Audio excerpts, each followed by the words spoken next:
Hello everyone, it's Larry here, and today I'm going to tell you why I bought myself a 3070 instead of a 3080, a 3090, or an AMD GPU. Almost said CPU. So let's get right into it.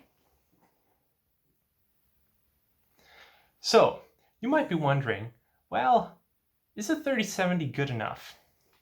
Here's the thing. If you really want to go 4K at high FPS, you do need a 3080 minimum.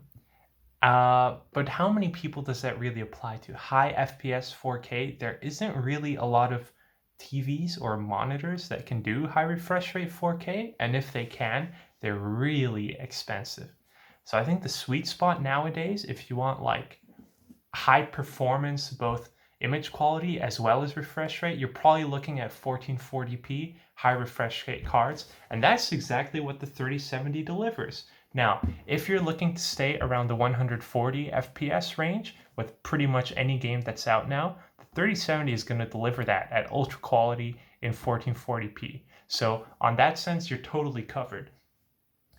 Where you're going to start to see a bigger difference is if you have a really high refresh rate monitor, but in which case you're probably going for 1080p anyway. And if you're going in 1080p, well, the 3070 is probably going to give you over 200 frames per second in pretty much any game as well. So there's no point going for like a 3080 if you want to do 1080p, because the 3070 is going to give you way more frames than any monitor out there can support anyway. Like I think the maximum monitors now are like 360 hertz, but the difference between 120, 240, and 360 hertz, you hit like a really big diminishing returns after 120. So like between 120 and 240, you can still, I think there's still, Linus Tech Tips did a really good video about this. I'll put it up here if you guys want to check it out. But basically up to 120 FPS, there was a pretty big difference in how good you would be able to play. And after 120 FPS, like to 240 FPS, it was like, there was still some gains, like still a, I don't know, 5 to 10% gain. But after 240 FPS, we're talking like a sub 5% gain. So if you want to spend all that money for a 360 hertz monitor for a tiny little more gain, go for it. And if you really need 300 or over 250 hertz in all your games, yeah, maybe you need a 3080, but then you also need a really, really good CPU. So that's why I think the 3070 is the sweet spot and probably gonna be the sweet spot for most people. So maybe in a couple years, if you want to get yourself something better, you can see what's out then, probably 3070S Super or 3080 Super.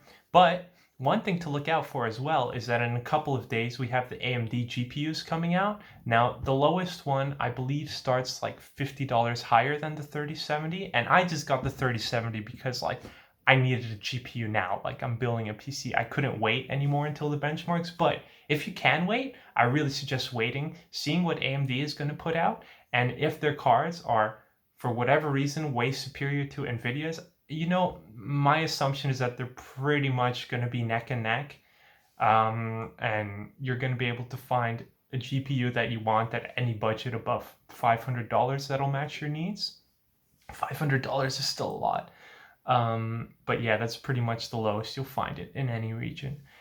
So that's why I went for a 3070, because at 1440p on ultra settings on all games, you're still going to get around 140 FPS for pretty much every game. So if not higher. And at that point, do you really need a 3080? Do you really want to spend another couple $100 for like frame rates, which won't make a big difference to your gaming? And especially if you're not an absolute pro at gaming, you're not going to be able to capitalize on that extra performance. I consider myself quite good, but it's my first foray into PC gaming, so we'll see how it goes. You guys are definitely going to see a lot more clips coming from me. And yeah, that's why I went for the 3070. I wanted to go for a 3080 initially, but due to supply problems, with the 3080, it was just impossible to get it. And I was a bit budget constrained as well. I decided to go for the 3070, save myself like a significant amount of money, and it was going to deliver everything I needed and then some anyway. So thank you guys for watching. That's why I bought a 3070. If you really need extra performance at 4K, go for the 3080. If it's just 1080p gaming or 1440p gaming, the 3070 will be more than enough for you for the coming years as well. And you guys are going to be really happy with the purchase. See what AMD has to offer if you can. Just wait a little bit. They seem to have better stock as well. If you watched my previous video about the 5600X, I was able to get it the next day, whereas for the 3070 I had to wait a whole week. So AMD seems to have better stock. You might actually be able to get a GPU quickly. So thank you guys for watching. See you guys in the next one. I have plenty more components to review and tell you why I chose them. See ya!